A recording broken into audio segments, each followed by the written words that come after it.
Hello and what's up Auto Junkies, and welcome back to Lark News, dan kali ini kita akan membahas soal 7 mobil yang bisa bikin lu kelihatan lebih kaya dari aslinya.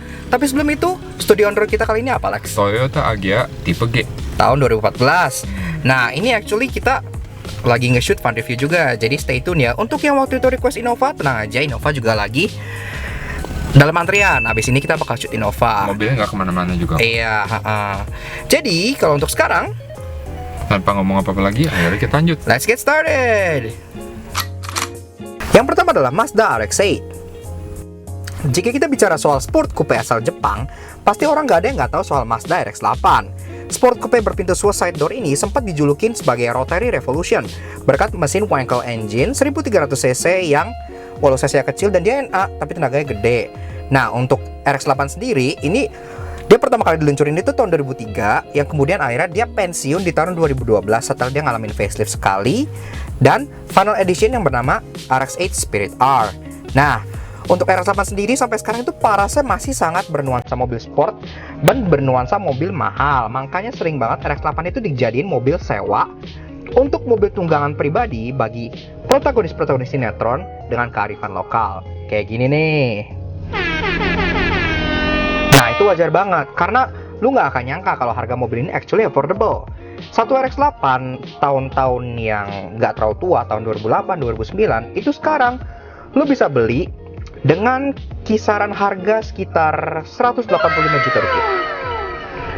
Nah, artinya kalau lu pengen pamor setara mobil kayak Toyota GT86 gitu-gitu, lu bisa dapat dengan Mazda RX-8 yang harganya sepertiganya. Bargain banget. Yang kedua adalah Fiat 500. Nah, orang Indo tuh sebenarnya banyak yang julukin kalau Fiat 500 adalah city car bagi orang kaya. Namun, banyak yang nggak nyangka kalau sekarang actually Fiat 500 banyak secondnya dan itu lumayan terjangkau. Dijual dalam beberapa versi, including sport dan bahkan ada yang versi convertible. Dijamin pas lu naik ini, lu serasa jadi Carly Rae Jepsen. It's always a good time.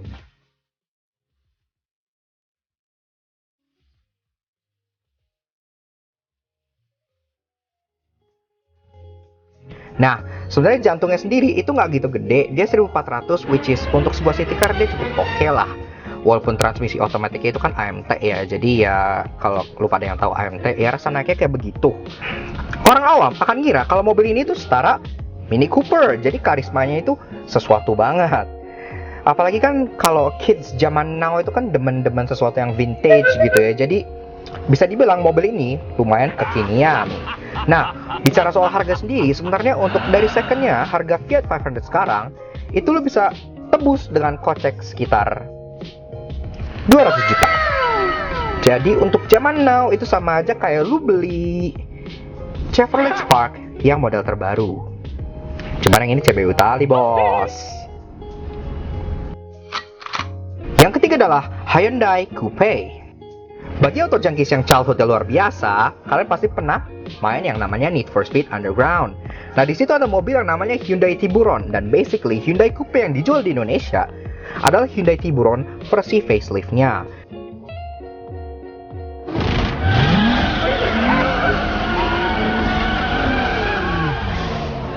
Dijual di sini dalam varian V6 bermesin 2700cc. Itu ya tenaganya nggak malu-maluin lah gitu ya untuk cc-nya dan untuk bodinya yang kayak gitu. Dan sampai sekarang bodinya yang terinspirasi dari Hiu, which means namanya Hyundai Tiburon itu kan artinya Hiu. Bodinya terinspirasi dari Hiu itu masih kelihatan slick dan masih kelihatan mahal banget, apalagi kalau lu dress up dikit-dikit. Makanya zaman now tuh banyak orang-orang yang ngedress up, nge-rebadge Hyundai Coupe sesuka hati mereka karena mobilnya emang terlihat sporty banget. Nah, bicara soal harga, Hyundai Coupe sekarang secondnya itu bisa ditebus dengan kisaran harga 220 juta rupiah. Artinya kalau lu berpikir untuk beli mobil Hyundai, misalnya kayak Hyundai i20 yang paling baru, itu lu bisa beli Hyundai Tiburon ini 50 juta lebih murah dibanding Hyundai i20. Nah, pilih mana? Yang keempat adalah Peugeot RCZ. Nah, coupe asal Prancis 1 ini mungkin adalah mobil paling eksotis dan paling terlihat mahal dalam list kita kali ini, karena bodinya itu dia low terus wide. Itu kelihatan benar-benar kayak mobil setara Porsche Cayman gitu-gitu. Nah, untuk tenaganya sendiri sebenarnya dia nggak terlalu gede-gede amat. Mesinnya cuma 1600 cc, turbocharge yang ngasilin 156 HP. Buat semprot-semprotan, buat racing itu emang nggak terlalu gimana-gimana. Tapi kalau buat gegayaan, actually itu lebih dari cukup dan itu irrelevant. Kenapa? Karena kalau lu di jalan, lu nggak akan mau ngebut. Lu pengennya cruising slow dan diliatin orang. Dan kalau lu pakai mobil ini di jalan, lu bakal dikira pakai mobil setara, tadi gue bilang, Porsche Cayman. Atau at least ya Audi TT lah bagi orang yang nggak tahu mobil gitu ya. Karena bodinya itu slick banget, kelihatan kayak hampir terlihat kayak supercar gitu. Low, lebar, dan dia ngebulet-bulet. Pokoknya oke banget deh. Nah, untuk sekarang bicara soal harganya, oke dia nggak terlalu murah banget. Dia secondnya itu masih 350 juta. Tapi kalau lu pakai mobil ini, nggak akan ada satu orang pun yang ngira kalau mobil ini tuh harganya di bawah Gope dan di bawah Altis actually sekarang gitu kan. Lu beli ini, lu terlihat kayak pakai mobil yang harganya 1 M. Yang kelima adalah Toyota Celica. Nah, let's see, seksi coupe body check, merek besar Toyota check, dan harga yang nggak terlalu mahal-mahal amat check. Apalagi yang lu butuhin dari sebuah mobil yang bisa ningkatin pamor lu berkali-kali lipat. Apalagi orang-orang itu kan ya tahu lah ya kalau Celica, nama Celica itu adalah nama sports coupe asal Toyota yang lumayan legendaris. Jadi kayak dengar namanya orang kayak wow pakai Celica gitu, walaupun Celica 2000 yang kita omongin ini itu not exactly the best Celica ever gitu. Jadi kalau lu ketemu Supra di lampu merah pakai mobil ini, jangan coba-coba sekali-kali drag race karena lu akan kecewa banget. Nice car. What's the retail on one of those? More than you can afford, pal. Ferrari.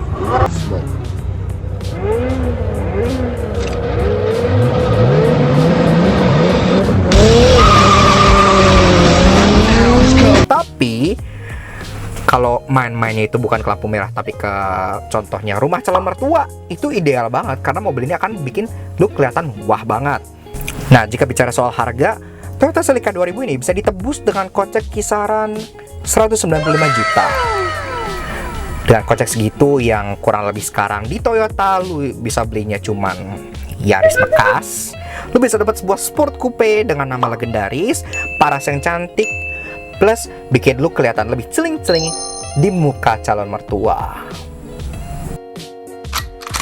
Yang keenam adalah Daihatsu Copen. Nah, khusus untuk case kali ini nge-tap ke salah satu deepest mindset of orang Indo yang sebenarnya agak keliru, tapi nggak salah juga kalau mobil convertible itu selalu mahal, mobil convertible itu selalu mewah, dan mobil convertible itu selalu sporty. Nah, di antara mobil convertible yang di Indo, kayak contohnya SLK, ada Z4, ada Mazda MX-5, kayak punya Om Fritayri.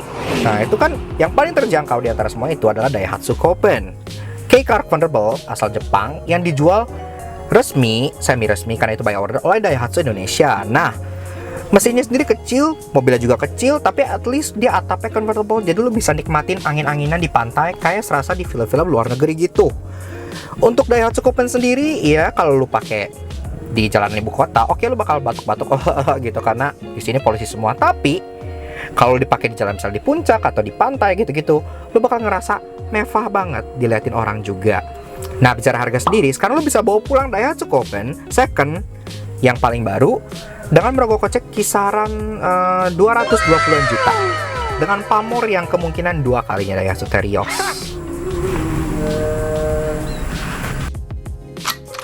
Dan yang terakhir adalah Aston Martin Signet. Wow, sebelum lu pada marah-marah dan keyboard rage di depan ngomong kok Aston Martin masuk ke list mobil murah gitu. Bukan, itu sama sekali bukan yang gua maksud. Oke, Aston Martin sebagai brand, dia terkenal sebagai brand yang sangat mewah, sangat mahal, dan bikin mobil yang tentu harganya di atas 3M, di atas 5M gitu-gitu ya. Nah, tapi untuk Signet sendiri, dia adalah kasus langka karena Signet actually adalah rebadge-an dari Toyota IQ yang sempat menolong Aston Martin dari krisis environmental yang dimana ketika lu harus bikin mobil yang mesinnya gede,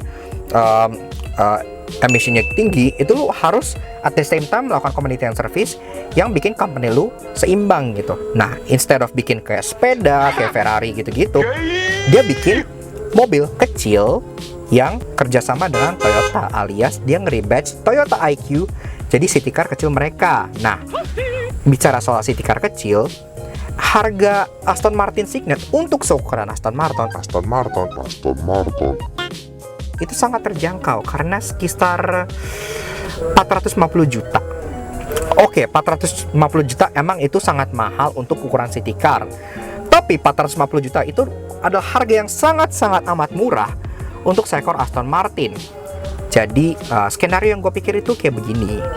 Lu misalnya reunian sama keluarga atau sama teman-teman lu, kolega-kolega kerja, lu makan di meja besar, lu pesan private room.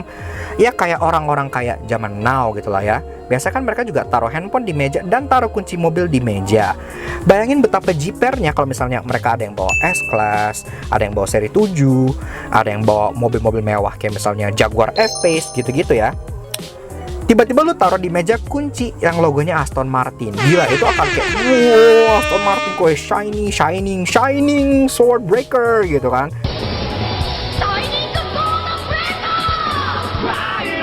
Kayak itu bakal sangat-sangat menyita perhatian. Asalkan satu peraturan, lu jangan bawa mereka ke parkiran aja, karena pas mereka lihat aslinya tentu mungkin mereka akan ngakak guling-guling gitu. Tapi untuk urusan pamor, untuk urusan logo dan brand image, lu nggak bisa ngalahin di list ini. Kalau lu bawa kunci Aston Martin kemana-mana, dan pasti nggak ada yang nyangka kalau kunci Aston Martin lu itu bisa ditebus dengan harga sekitar 400 jutaan. Seharga zaman sekarang 400 jutaan tuh seharga CR-V aja nggak dapet. Jadi gimana Otojaki? Sudah siap tampil kaya dari mobil yang ada di list kami tadi? Kalau seandainya ada yang kita miss, atau ada yang kurang, atau ada yang kalian tahu belum masuk list, boleh dong kalian komen di bawah. Oh, kalian kurang ini gitu, boleh. Karena setiap komen pasti akan kita baca. Karena itu selalu support kita dengan cara Subscribe kita di Lucknuts Auto Junkie dan like video kita kalau kalian suka. Nah, dan jumpa juga kepoin Instagram kita di lucknuts_aj dan Facebook kita di lucknuts.aj kalau kalian pengen lihat update-update apa aja yang ada di Lucknuts. Karena support kalian adalah segalanya bagi kami gitu. Kalau gitu sekian aja dengan Lucknuts kita kali ini. We'll see you again in the next video. Ride safe and Godspeed.